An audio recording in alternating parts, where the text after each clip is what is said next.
Merry Christmas. This is Advent Day 9, and we are reading The Forgiving Prince. Jacob had 12 sons, but of all his sons, Joseph was his favorite. One day, Jacob gave Joseph a splendid new robe. It was beautiful and rich with all the colors of the rainbow, but it made Joseph's brother jealous. Joseph was somebody's brother? Yeah. Different Joseph at school. They wanted rich rainbow robes too. Then to make matters worse, Joseph kept on having these special dreams. I dreamed I was the greatest. I was king, Joseph told his brothers, and you all bowed down to me. Now I'm sure you know, even if Joseph didn't, that telling your brothers things like that isn't a very good idea. Joseph's brothers hated him even more. They wanted to kill Joseph. And one day, that's exactly what they tried to do. They tore Joseph's rainbow robe off him and sold him to slave traders for 20 pieces of silver. The traders took Joseph to Egypt and made him into a slave. The brothers went home and lied to their father, telling him that Joseph was dead. That's the end of the dreamer, they thought. But they were wrong. God had a magnificent dream for Joseph's life, and even when it looked like everything had gone wrong, God would use it all to help make the dream come true. God would use everything that was happening to Joseph to do something good. Meanwhile, though, things were not looking good for Joseph in Egypt.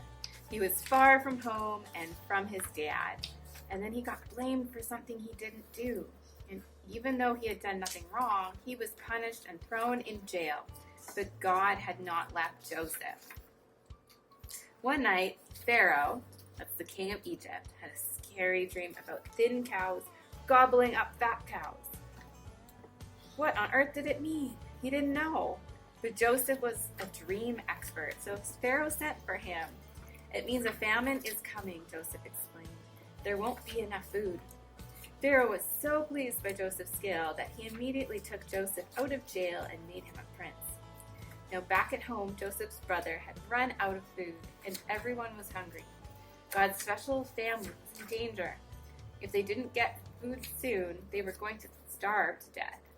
So Joseph's brothers traveled to Egypt to buy food. They came and knelt before the new prince. His brothers didn't know that the prince was Joseph. But Joseph knew who they were.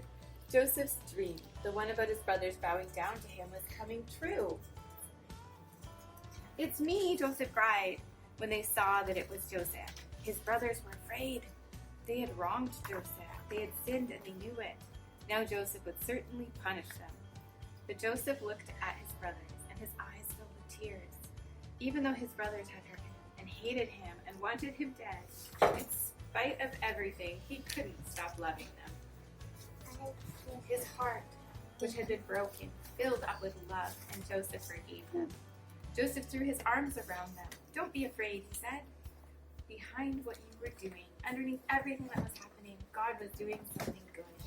God was making everything right." Joseph didn't punish them. He rescued them. He brought God's special family to live safely with him in Egypt. One day, God would send another prince, a young prince whose heart would break. Like Joseph, he would leave his home and his father. His brothers would hate him and want him dead, and he would be sold for pieces of silver. He would be punished even though he had done nothing wrong. But God would use everything that happened to this young prince, even the bad things, to do something good, to forgive the sins of the whole world.